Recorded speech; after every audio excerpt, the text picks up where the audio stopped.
Hello दोस्तों, यह कहानी लखनऊ के एक छोटे से गांव की सच्ची घटना है, जहां एक गरीब आदमी दयाराम अपने परिवार के साथ रहता था। वह मजदूरी करके अपना घर चलाता था। आखिर पुलिसकर्मियों ने दयाराम को झूठे केस में क्यों फंसाया था? आखिर दयाराम पर चोरी का झूठा इल्जाम किसने लगाया था? दयाराम ने अपने बेटे से क्यों कहा, बेटा ये दुनिया गरीबों के लिए नहीं है। अगर तुझे इस घर और समाज में इज्जत से जीना है तो पढ़ाई कर और इतना बड़ा बन कि ये लोग तुझे झुककर सलाम करें। आखिर इंस्पेक्टर ध्रुव सिंह ने दयाराम को हफ्तों तक थाने में बंद क्यों रखा? आखिर दयाराम के बेटे ने अपनी पढ़ाई पूरी करने के लिए दिन रात एक क्यों कर दी? बड़ा अफसर बनना चाहता था जिस वह अपने पिता और गरीबों पर हो रहे अत्याचार का बदला ले सके। दयाराम का बेटा सूरजपुर जिला अधिकारी डीएम बना तो यह खबर आग की तरह क्यों फैल गई? दयाराम के बेटे आकाश ने डीएम साहब बनने के बाद सूरजपुर के थाने में कुछ ऐसा किया जिससे पुलिस वाले कांपने लगे। जानेंगे कहानी की पूरी सच्चाई। कहानी बड़ी ही मजेदार और इंटरेस्टिंग होने वाली है। दोस्तों, सूरजपुर नाम का एक गांव था जहां एक गरीब आदमी दयाराम अपने परिवार के साथ रहता था। वह मजदूरी करके अपना घर चलाता था, मेहनत और ईमानदारी से अपना जीवन यापन करता था। लेकिन उसके जीवन का सबसे कठिन दौर तब शुरू हुआ जब गांव के थाने में तैनात इंस्पेक्टर ध्रुव से उसकी मुलाकात हुई। उसके अधीन पुलिसकर्मियों ने उसे झूठे केस में फंसा दिया, दयाराम पर चोरी का इल्जाम लगाया जो उसने कभी भी किया ही नहीं था। इंस्पेक्टर ध्रुव सिंह ने रिश्वत न मिलने पर दयाराम को हफ्तों तक थाने में बंद रखा और उससे मारपीट की और गांव वालों के सामने उसकी बेइज्जती की। दयाराम का बेटा आकाश उस समय केवल 12 साल का था। आंखों के सामने अपने पिता का अपमान और अत्याचार देखा। वह मासूम बालक अपनी माता सावित्री के साथ अपने पिता को न्याय दिलाने की कोशिश करता रहा, लेकिन गांव के बड़े बड़े लोगों की मिलीभगत के कारण कोई मदद के लिए आगे नहीं आया। दयाराम ने अपने बेटे आकाश से कहा, बेटा यह दुनिया गरीबों के लिए नहीं है। अगर तुझे इस घर और समाज में इज्जत से जीना है तो पढ़ाई कर और इतना बड़ा बन कि ये लोग तुझे झुककर सलाम करें। उस दिन आकाश ने मन ही मन ठान लिया कि वह एक दिन ऐसा मुकाम हासिल करेगा जहां कोई गरीब अन्याय का शिकार न हो। आकाश ने अपनी पढ़ाई पूरी करने के लिए दिन रात मेहनत शुरू कर दी। दयाराम और सावित्री ने अपनी सीमित आय में से आकाश की पढ़ाई के लिए हर संभव कोशिश की। दूसरी ओर इंस्पेक्टर ध्रुव सिंह और उसके साथी पुलिसकर्मी अब भी दयाराम और उसके परिवार को परेशान करते रहते। आकाश को स्कूल जाते वक्त ताने मारते और गांव के लोग भी पुलिस के डर से उनके परिवार से दूरी बनाए रखते थे। आकाश ने इस सब के बावजूद हिम्मत नहीं हारी। उसने गांव से 20 किलोमीटर दूर शहर में एक स्कूल में दाखिला लिया। वहां उसने पढ़ाई के साथ छोटे मोटे काम करके अपनी पढ़ाई का खर्चा निकाला। उसकी मेहनत रंग लाई और वह 12वीं की परीक्षा में टॉप कर गया।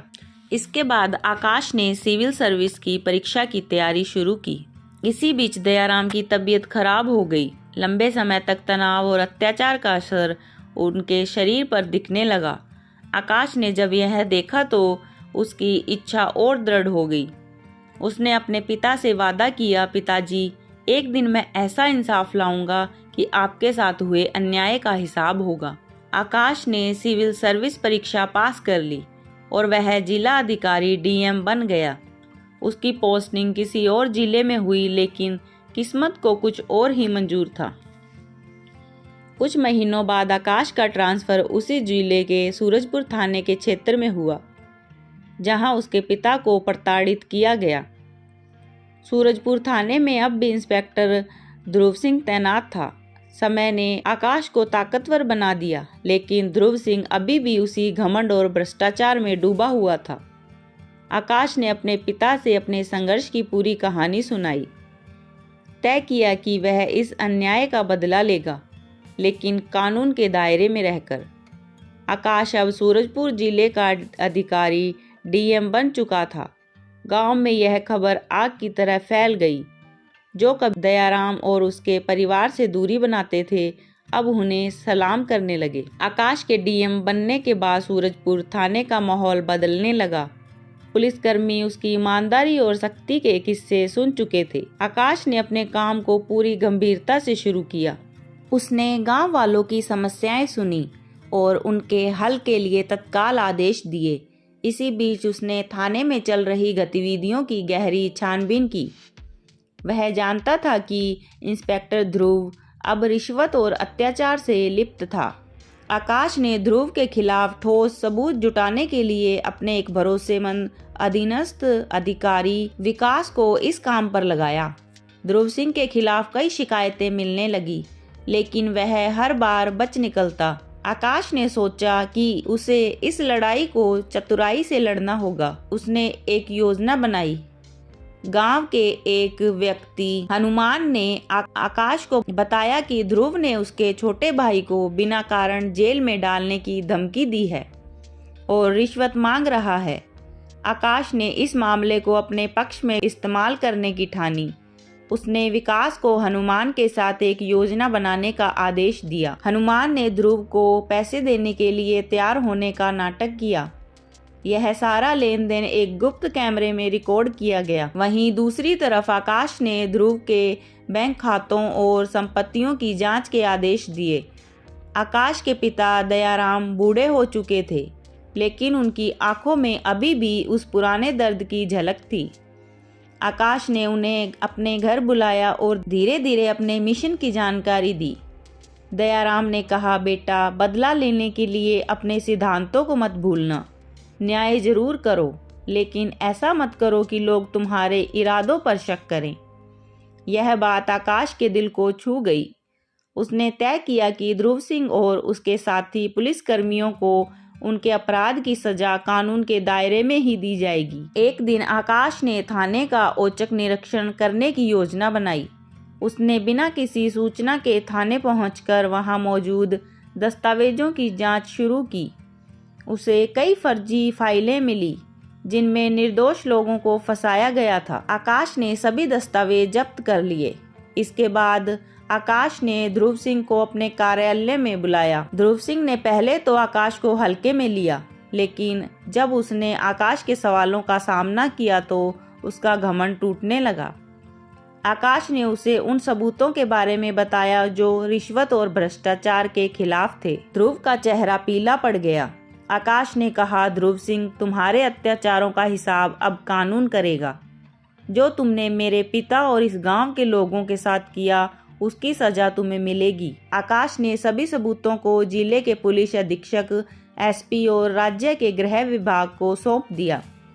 इसके बाद ध्रुव सिंह और उसके साथियों पर भ्रष्टाचार, जबरदस्ती और मानवाधिकारों के उल्लंघन के मामले दर्ज हुए। गांव के लोग आकाश के इस कदम से खुश थे। उन्होंने पहली बार महसूस किया कि कानून का सही इस्तेमाल किया। दयाराम की आंखों में गर्व के आंसू थे। उन्होंने आकाश से कहा, बेटा, तेरा जन्म इस गांव की तकदीर बदलने के लिए हुआ था। आज मुझे तुझ पर गर्व है। ध्रुव सिंह और उसके साथी जेल में थे। आकाश ने यह सुनिश्चित किया कि अब सूरजपुर में किसी गरीब या बेबस इंसान के साथ अन्याय न हो। उसने थाने में नए अधिकारियों की नियुक्ति की और भ्रष्टाचार के खिलाफ कड़े कानून लागू किए। गांव में आकाश को अब एक मसीहा के रूप में देखा जाने लगा। वह अपने पिता के साथ गांव लौट आया और एक सभा में कहा, गरीबों के अधिकार और उनकी इज्जत की रक्षा करना हमारा कर्तव्य है। मैं वादा करता हूं कि सूरजपुर में अब कोई दयाराम अन्याय का शिकार नहीं होगा।